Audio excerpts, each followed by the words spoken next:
warahmatullahi wabarakatuh.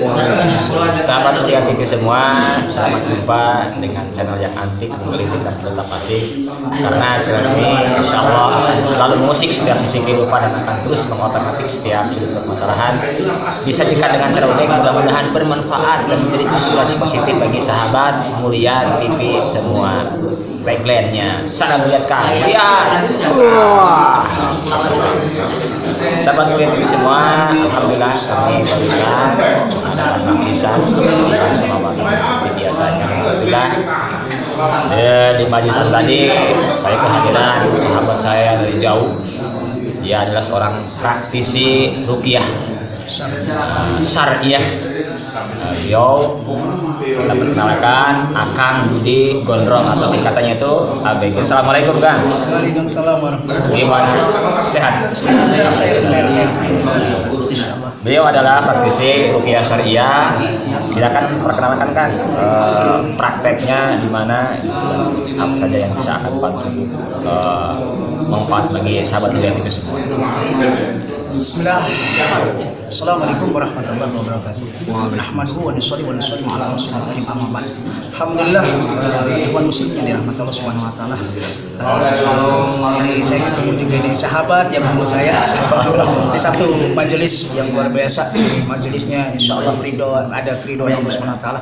Alhamdulillah, kebetulan saya dititipkan oleh guru saya itu di ruqyah syariah, atau secara ininya saya di ARSI, Asosiasi Ruqyah Syariah Indonesia. Jadi kalau untuk masyarakat untuk mencari peruqyah yang sesuai tuntunan sunnah, kami dari ARSI sudah membuat ada aplikasi GoRuqyah. Ada aplikasi GoRuqyah, nanti download aja GoRuqyah itu, lalu ketik nanti kabupatennya. Kalau di Majalengka, download GoRuqyahnya, lalu ketik Kabupaten Majalengka, nanti nama saya paling atas insya Allah.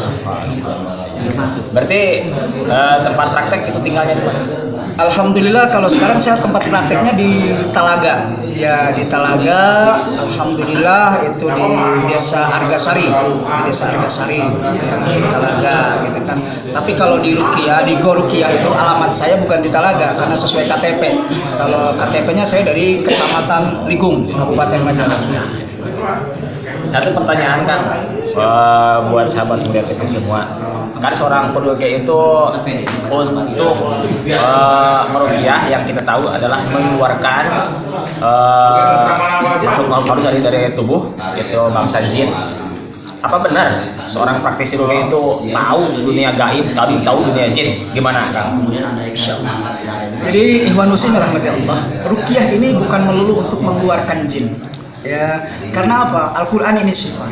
Allah SWT berfirman, "Qul huwa lil ladzina amanu hudan was sifah." Qul katakan Muhammad, alladzina amanu, kepada orang-orang yang beriman, kami turunkan Al-Quran sebagai petunjuk, wasyifah, dan sebagai penyembuh. Satu, jadi Al-Quran bisa untuk menyembuhkan, insya Allah, penyakit medis dan non medis. Jadi bukan hanya untuk melulu diri. Lalu Al-Quran bisa untuk membersihkan. Wa nunazzilu minal Qur'ani ma huwa shifaa'un wa rahmatun lil mu'minin. Kami turunkan Al-Quran, di dalam Al-Quran ada penawar, pembersih, ya. Sedangkan kotoran ini ada dua, di dalam jasad dan dalam tempat. Maka insya Allah Al-Quran bisa menyembuhkan dan Al-Quran bisa membersihkan. Diizinkan tentunya dengan izin Allah SWT. Kalau pertanyaan sahabat dan guru saya tadi, apakah peruqyah ini tahu dengan hal yang gaib? Yang tahu hal gaib hanya Allah Subhanahu wa Ta'ala. Jadi kalau peruqyah masih bisa lihat jin, maka peruqyahnya harus diruqyah. Catat. Kalau peruqyah masih bisa lihat jin, maka peruqyahnya harus diruqyah. Itu mungkin. Oh, berarti praktisi ruqyah ini hanya menjalankan apa yang diajarkan oleh syariat, begitu aja ya? Betul. Ya, terlebihnya terserah, ya. Kita tidak mengandai-andai hal yang gaib apa yang terjadi. Betul. Iya, jadi reaksi ruqyah ini kan banyak. Iya. Ada yang kesurupan, ada yang teriak, ada yang menangis, ada yang muntah-muntah. Dan ketika di ruqyah nggak harus kesurupan, nggak harus muntah-muntah, gitu ya. Nah, ketika Rasulullah semua itu ketika meruqyah nggak ada yang muntah, nggak ada yang kesurupan gitu. Nah, jadi sudah saja kita bacakan Al-Quran, reaksi apa yang terjadi yaitu yang ada dalam tubuhnya. Jadi kita hanya membacakan, ingat ruqyah ya itu artinya jampe, mantra. Ya, yang dipakai jampenya, yang dipakai mantranya Al-Quran. Ya Kang Budi, selain Kang Budi sebagai praktis ruqyah mengobati pasien dengan cara meruqyah membacakan ayat-ayat Al-Quran, juga Kang Budi ada pengobatan alternatif, tentunya yang syariah. Ya apa saja? Jadi yang saya geluti, ikhwan muslim rahmati Allah, itu pengobatan Kanjeng Rasul SAW. Ya, itu 3. 1, Rasul mengobati dengan ruqyah, ya, membacakan Al-Quran. Yang kedua, setelah ruqyah ada pengeluaran darah. Apa itu? Hijamah, atau yang kita ini bekam. Yang kedua, pengeluaran darah Rasul itu pasdu. Ya, ada ruqyah, ada pengeluaran darah. Dan ketika pengeluaran darah ini bukan hanya darah kotor yang keluar, karena Rasul SAW bersabda, jin masuk melalui aliran darah. Nah, lalu mereka ini bisa mendiami darah-darah kotor dalam tubuh. Maka ketika dibekam itu bukan hanya darah kotor, ketika ada makhluk di sana, biiznillah, maka makhluknya akan keluar.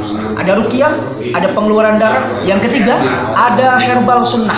Rasul SAW punya obat. 1, madu, habatus sauda, ya, minyak zaitun, korma azwa, daun bidara, ya. Jadi yang saya geluti, yang intinya hanya ruqyah, pengeluaran darah, lalu herbal sunnah. Walaupun di saya juga praktek ada gurah, ya, ada gurah mata, ada gurah lendir, gitu. Dan pijit-pijit insya Allah. Terima kasih Kang Budi atas penjelasan kepada sahabat Mulia TV semua, mudah-mudahan ini bermanfaat bagi sahabat Mulia TV dan kepada sahabat semua yang ingin mencari kesembuhan. Silakan cari kesembuhan dengan jalan syariah, dengan cara peruqyah atau tadi alternatif yang lain, cara bekam, pasdu, gurah dan lain sebagainya, juga herbal syariahnya, yaitu dengan Kang Budi tadi jawab disampaikan bahwa ada aplikasi Go Ruqyah, supaya sahabat Mulia TV dimanapun tempat berada bisa mengetahui praktis ruqyah yang terdekat di dekat tempat sahabat Mulia TV semua. Terima kasih Kang Budi atas wawancara yang mudah-mudahan bermanfaat bagi sahabat Mulia TV semua. Terus tunggu video-video kami dengan cara like, subscribe, and comment. Assalamualaikum warahmatullahi wabarakatuh. Waalaikumsalam warahmatullahi wabarakatuh.